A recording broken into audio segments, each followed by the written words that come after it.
그런 그리스도인은 18절에 자기가 장사가 잘 되는 줄을 깨닫고, 여기 장사란 말이 나왔잖아요. 장사라는 말이 어디서 나와요? 달란트 장사, 문화 장사. 달란트 장사와 문화 장사. 밤에 등불을 끄지 아니하며, 그러니까 잠언 32장 18절에 자기의 장사가 잘 되는 줄을 깨닫고 밤에 등불을 끄지 않는다. 성소는 불이 꺼지면 안 되거든. 우리 그리스도인은 성령의 불이 꺼지면 안 돼요. 이 안에 불이 늘 빛으로 존재해야 돼. 내 발의 등이요 내 길의 빛이나이다.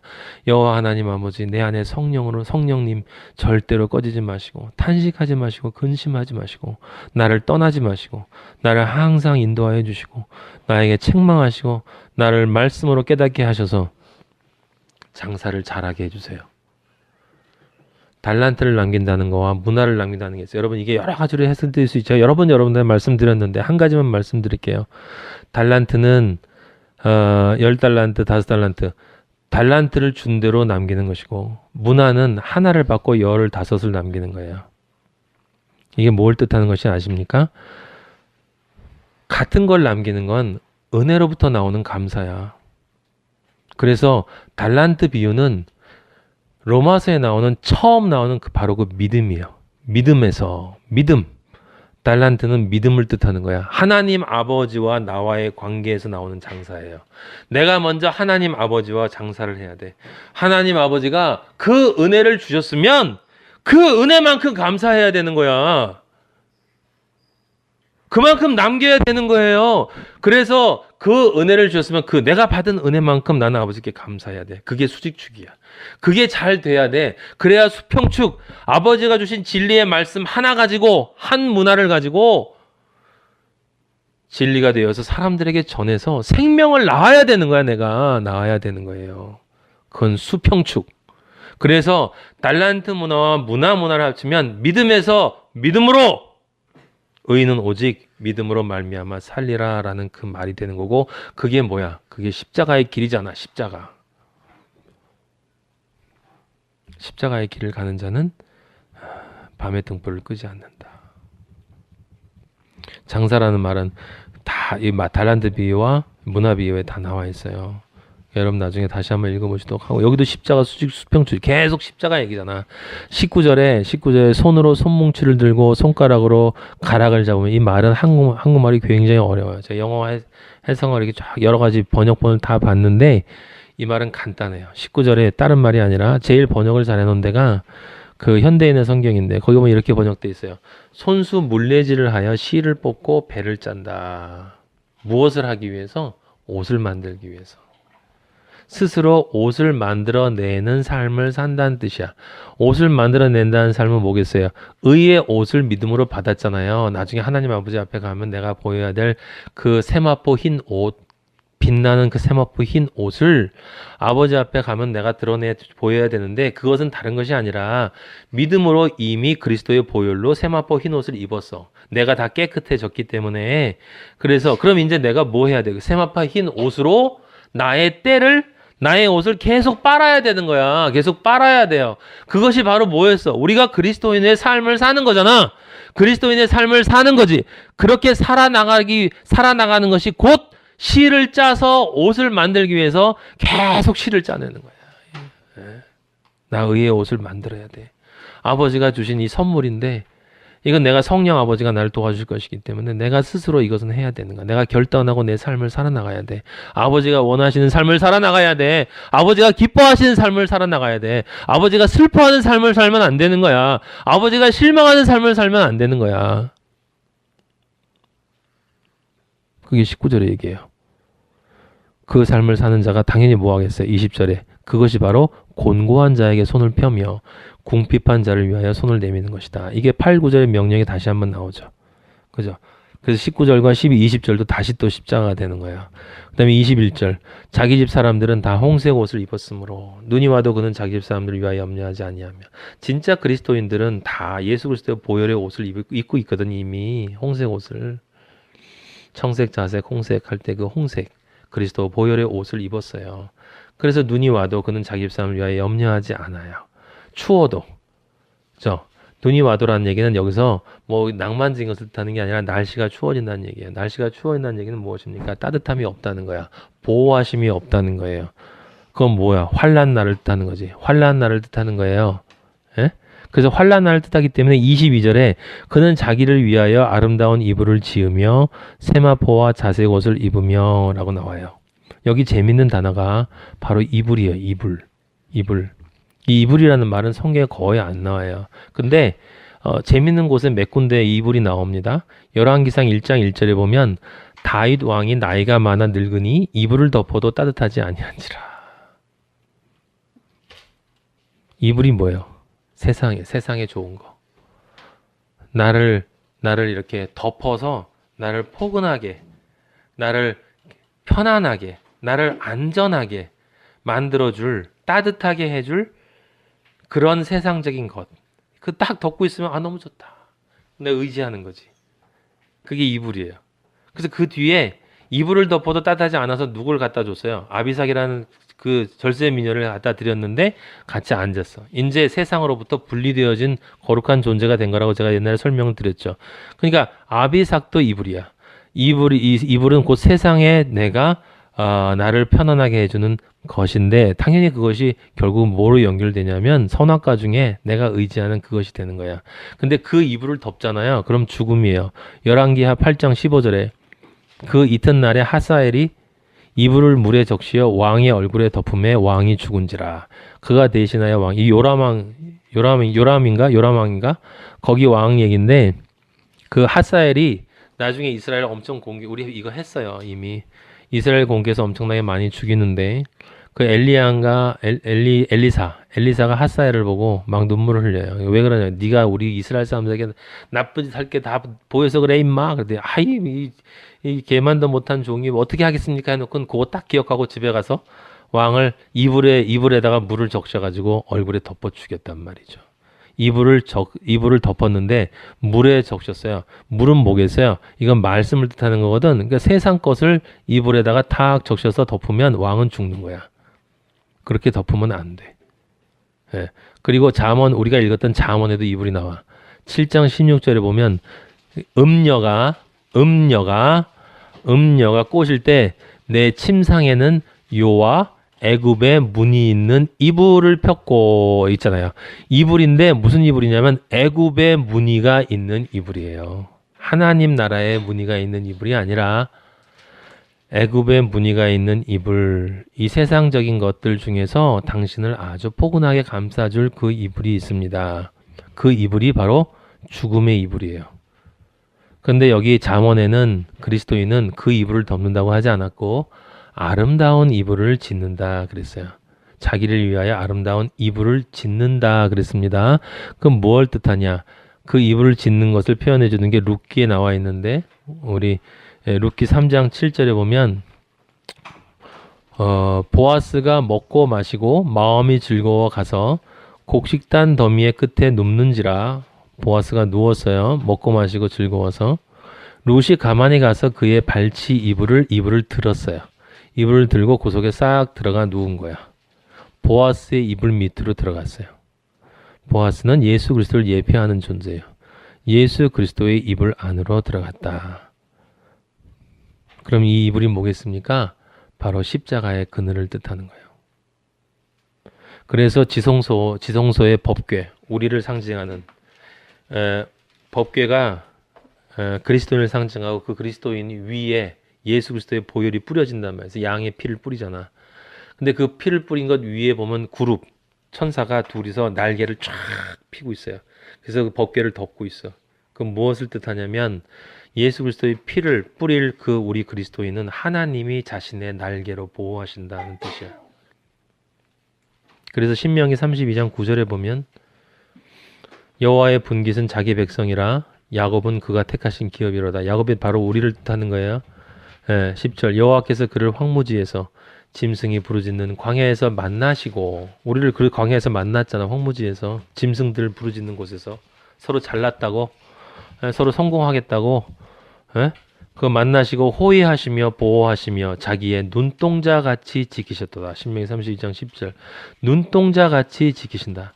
11절 마치 독수리가 자기의 보금자리를 어지럽게 하며 자기의 새끼 위에서 너풀거려. 독수리가 그의 날개를 쫙 펴서 새끼를 받고 날기 위해 그것을 엎음같이 이 독수리가 덮기도 하고 날개로 그 다음에 자기 위에 엎기도 하고 이렇게 보호하신다 이 말이에요.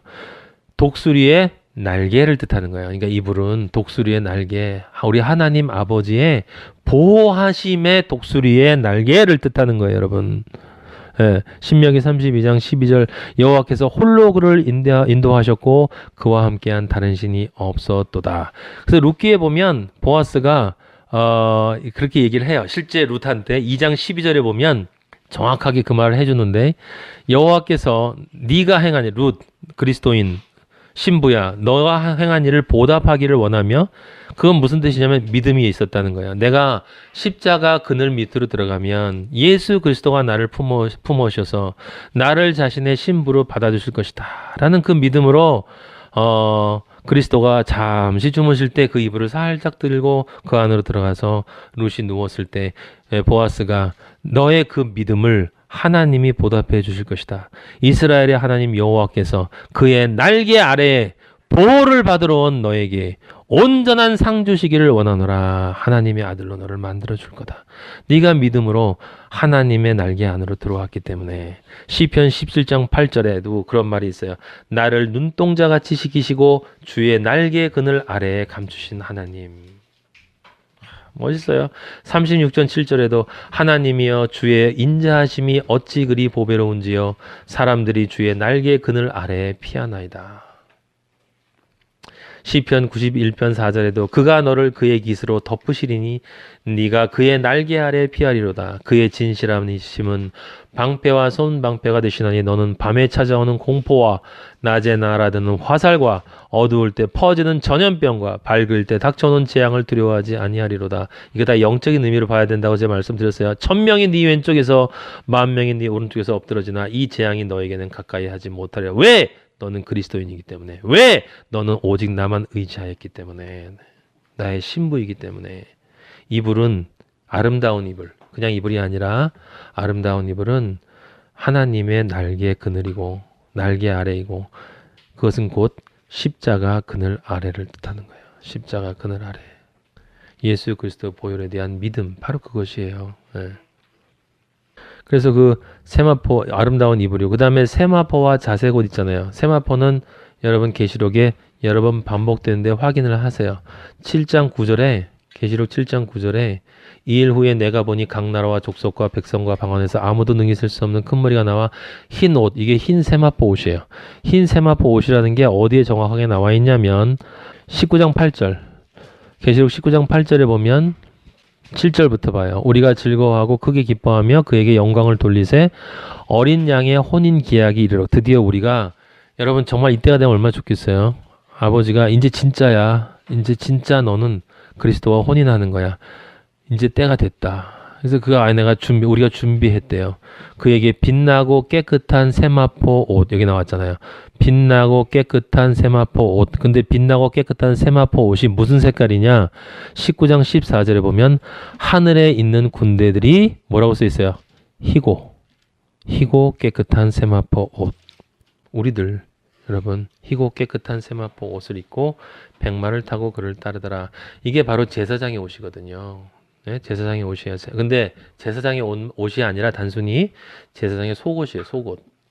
속에다 입는 옷. 겉에는 이게 우림, 둠림, 뭐 이게 청색 옷도 있고 여러 가지 옷을 입는단 말이에요. 근데 하나님 아버지 앞에 가면 그거 다 벗는 거예요. 그냥 흰 옷 하나 입고 가는 거예요. 아버지 앞에. 근데 그 옷이 해처럼 빛나는 거예요. 해처럼 빛나는 거예요. 네? 얼마나 멋있습니까? 예. 아버지 만나면 그렇게 되는 거예요. 23절. 잠언 23절. 이제 나머지는 쉬워서 쭉쭉 나갈 수 있어요. 여기까지 이해하면 그 뒤는 쉽습니다. 그의 남편은 그의 장로들과 함께 성문에 있으며 사람들의 인정을 받으며. 이게 무슨 뜻이겠어요? 그의 남편은 그리스도야. 그리스도인을 통해서 그리스도가 영광을 받는 걸 뜻하는 거예요. 23절은. 24절. 그는 배로 옷을 지어 팔며. 여기는 지금 자기가 배로 옷을 짓는 게 아니라 배로 옷을 지어서 뭐해요? 판대. 그리고 띠를 만들어 상인들에게 맡긴대. 띠는 진리의 허리띠겠죠. 그 허리띠를 상인들에게 맡긴다는 얘기는 그 진리의 허리띠를 또 전하도록 다른 사람들에게 전하도록 누군가에게 내가 전하는 거야. 상인들은 장사하는 사람들이잖아. 그러니까 이 상인은 누구예요? 내가 여러분에게 전하면 여러분이 또 다른 사람에게 여러분이 상인들인 거예요. 여기서 나와 있는. 그리고 여기 그는은 현숙한 부인을 얘기하는 것이고, 그래서 24절은 다시 수평적인 구조가 되는 거죠. 그죠? 그 앞에 내가 그런 옷을 지어 입고 또 나는 그런 옷을 지어서 또 팔아요. 이게 그리스도인의 삶이라는 거예요. 지금 계속 십자가 얘기밖에 안 나오잖아요. 25절. 그런 존재는 능력과 종기로 옷을 삼는다. 아버지가 그런 삶을 능력의 삶, 종교의 삶으로 인정해 주신다는 것이고, 후 일을 웃는다. 이건 무슨 나중에 이 아버지를 만날 때에 대한 무엇이 있다는 것이에요? 소망이 있다는 거예요. 소망, 거룩한 소망이 있다는 거죠. 그래서 26절, 입을 열어 지혜를 베풀며 진리를 계속 전한다는 얘기를 하는 거예요.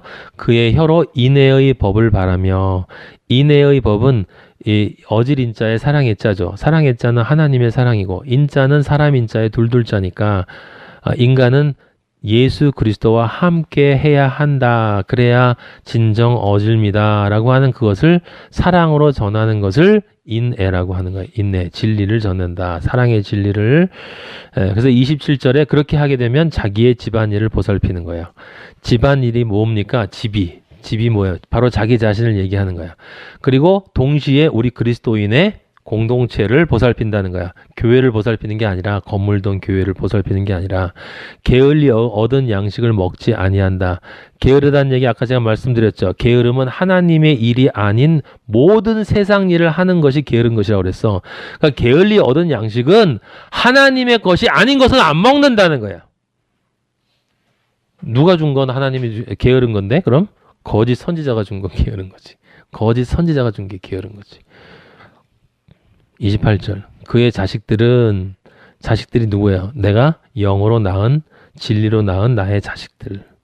내가 육으로 낳은 자식들이 아니라, 유일이 다이가 아니라 여러분이 진짜 진리로 낳은 자식들. 전혀 진리를 몰랐던 어떤 존재에게 여러분이 아버지의 복음을 전해서 그 사람을 위해서 애쓰고 수고해서 어느 순간에 그가 진짜 하나님 아버지의 성령의 사람이 되면 그게 여러분이 자식을 낳은 거야. 힘들고 오래 걸리지만 기쁨이 있어요. 기쁨이 있고 하나님 아버지가 참 기뻐해 주세요. 자식들은 일어나 감사한다는 거죠. 그의 남편은 그리스도가 나를 칭찬해 주는 거예요. 신부여, 여러분의 이름을 부르면서 참 덕행 있는 여자가 많은데 그대는 모든 여자보다 뛰어나. 아버지가 아들아, 네가 제일 좋아. 너무 사랑한다. 라고 말해 주시는 거예요. 비교급이 아니에요. 모든 여자보다 유일하게 뛰어나다. 30절. 고운 것도 거짓되고 아름다운 것도 헛되나 오직 여호와를 경외하는 여자. 이제 정리가 됐어요. 그리스도인이 결국 하나구나. 잠언 1장에서부터 지금까지 계속 얘기한 것이 여호와를 경외하는 것인데, 여호와를 경외한다는 것은 아브라함처럼 이삭을 칼로 내리치는 것이다. 나에게 여호와 이외에 나를 붙잡는 것은 그 어떤 것도 단호하게 칼로 내리치는 그런 믿음. 그게 여호와를 경외하는 사람이고, 그게 그리스도의 신부가 될 수 있는 여자다. 그 여자는 칭찬을 받을 것이라. 그래서 잠언의 전체 주제가 여호와를 경외하라는 것이 지혜의 근본이다. 여호와를 경외하는 것이 지혜의 근본이다. 네? 그게 바로 여기 다시 나오는 거예요. 정리를 해서. 그러니까 제가 늘 말씀드리지만 이 여호와를 경외하는 것을 통해서 우리가 결코 포기할 수 없는 하나님의 아들이 되는 것을, 다른 것들은 다 포기하는 거죠. 31절에 아버지가 주신 대로 살아야지 뭐 어떡하겠어요. 31절 우리 아빠인데 요엘이 다혜가 제가 주는 대로 먹을 수밖에 없지 뭐 쟤들이 어떡하겠어요. 쓰레기통 뒤져서 갖다 주면 그거 먹어야 되는 거야. 그런 아버지는 없지. 쓰레기통을 뒤져도 물로 깨끗이 씻고 또 씻어서 또 균이 있을까봐 뜨거운 물에다 백도씨를 끓여서 소독하고 주는 게 부모의 마음이에요. 아버지는 우리의 영혼까지 살아가는데 가장 필요한 선한 걸로 그렇게 주시는 분이시거든. 31절 그 손의 열매가 그 존재의 열매가 손이 아니죠. 이건 존재를 뜻하는 거지 결국 손이라는 건 상징적 개념이고 열매는 뭐예요? 여러분이 이 세상 끝나고 가는 그 순간에 한 번 죽는 것은 사람에게 정해진 건데 심판을 때 그 다음엔 심판이 있는데 그 심판 때 하나님 아버지 앞에 딱 섰을 때 하나님 아버지 앞에 열매는 예수 그리스도의 마음 예수 그리스도의 마음밖에 없는 거야. 예수 그리스도의 보혈과 그 열매를 그걸 다 아버지 앞에 드리면 그럼 아버지가 이제 새 예루살렘의 성문에서 너 들어갈 수 있을까 없을까 열매를 보여봐.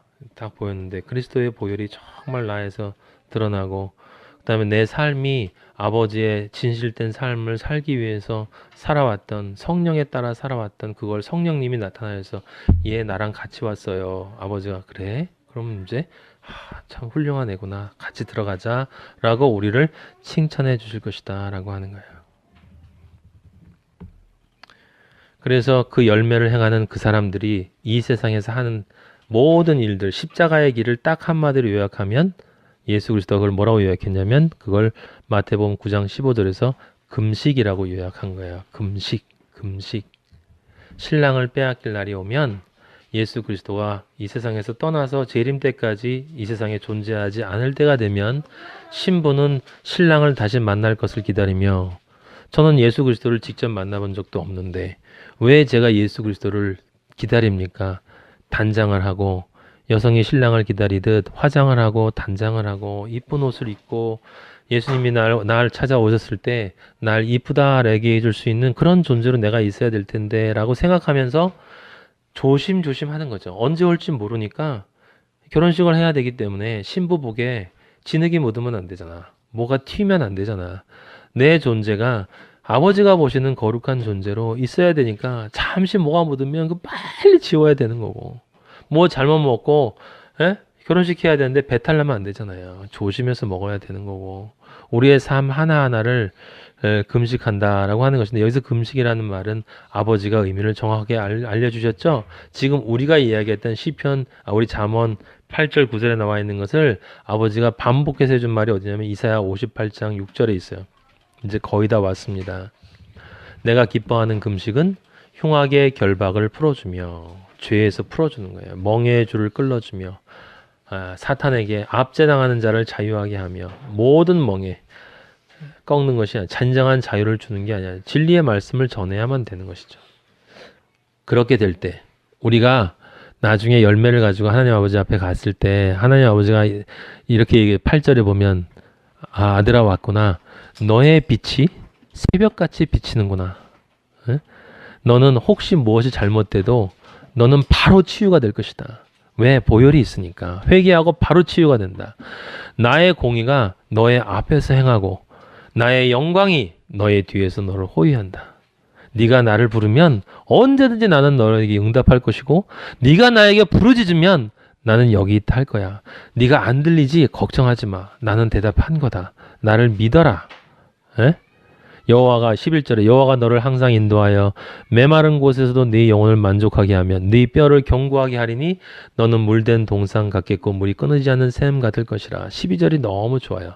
너에게서 날 자들이 그죠? 내가 낳는 자들이 오래 황폐된 곳들을 다시 세울 것이며 물론 그리스도를 향한 1차적인 말들이지만 바로 여러분이 오래 황폐된 곳들을 다시 세울 것이며 너는 역대 파괴된 기초를 쌓으리니 하나님의 성전을 너를 일컬어 무너진 데를 보수하는 자라. 여러분이 진리의 말씀으로 여러분의 존재의 삶으로 그걸 보수하는 거야. 길을 수축하여 거할 곳이 되게 하는 자라 하리라. 그럼 이제 잠언에서 약속한 그 말씀이 계시록 21장 1절에 있습니다. 그거 읽고 우리 마치도록 하겠습니다. 21절에 내가 새 하늘과 새 땅을 보니 처음 하늘과 처음 땅이 없어졌고 바다도 다시 있지 않더라. 거룩한 성 새 예루살렘이 여러분이죠. 여러분이 하나님께로부터 하늘에서 내려온다. 그 준비된 것이 신부가 남편을 위하여 단장한 것 같더라. 여러분 단장 잘 하세요.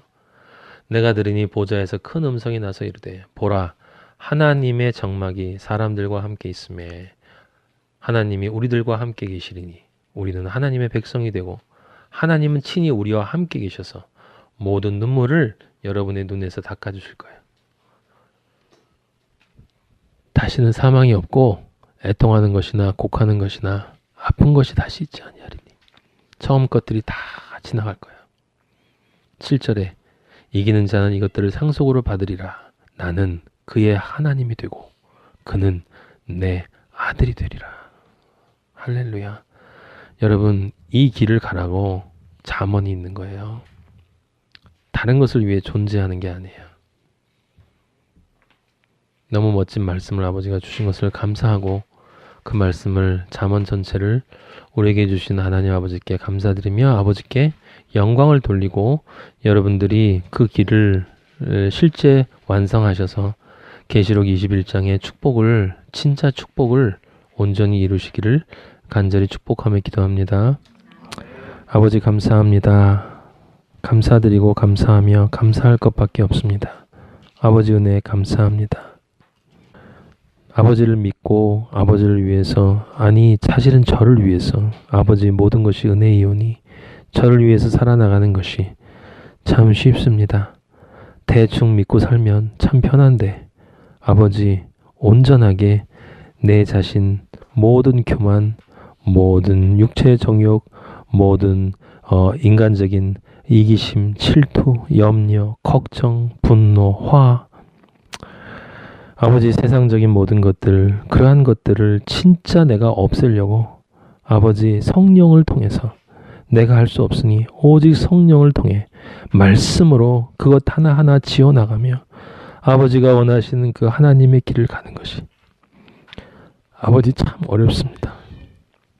하지만 아버지가 저희의 아버지시고 우리는 반드시 만날 거고 그때 아버지가 저희의 눈물 닦아주시고 내가 너 아버지고 네가 내 아들이라고 말씀해 주실 것을 믿고 그 길이 아니곤 다른 길을 갈 수가 없고 가고 싶지도 않고 그 길만을 가야 하기에 아버지와 우리 서로를 위해 기도하고 붙들며 아버지와 이 영적 전쟁의 장에서 세상의 믿음을 볼 수 없는 이 세상에서 아버지 너무나 사람들이 아버지 안 믿습니다.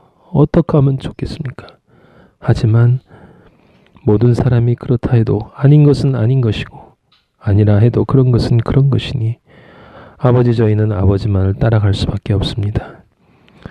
저희 마하나임 축복하여 주시고 아버지 여기 있는 한 사람 한 사람 오늘 참석하지 못했지만 있는 자리에서 아버지 십자가 붙들고 저희와 함께 십자가의 길 그 르무엘 왕의 길 연숙한 여인의 길을 그리스도의 신부가 되기 위해 아버지 온전하게 이루기 위해 세상 들려오는 그 수많은 포도주와 독주의 유혹을 뿌리치고 아버지여 십자가만을 바라보고 걸어가는 한 사람 한 사람 아버지 얼마나 어렵습니까?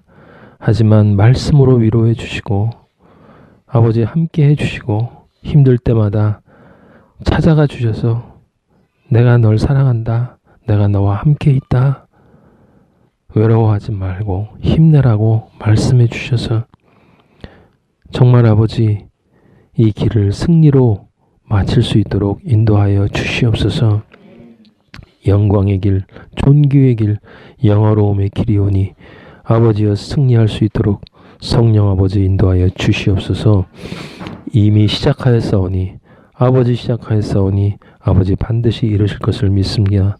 아버지 그 믿음을 통해 아버지께 영광 올리오니 아버지 영광의 길을 함께 동행하여 주시옵소서. 지금 이 순간부터 아버지를 만나는 그 순간까지 우리의 가는 길에 우리를 유혹하고 우리를 쓰러뜨려가는 모든 더러운 악한 영들아 나사렛 예수 그리스도 이름으로 명하노니 너희들은 우리와 아무 관계가 없으니 우리의 생각 영혼 육의 모든 공간으로부터 목기를 받고 떠나갈 치여다. 사탄아 너는 우리와 아무 상관이 없다. 너는 네가 좋아하는 그 세상에 그런 존재들 속으로 들어가 함께 가서 함께 지옥에서 영원히 불탈치여다.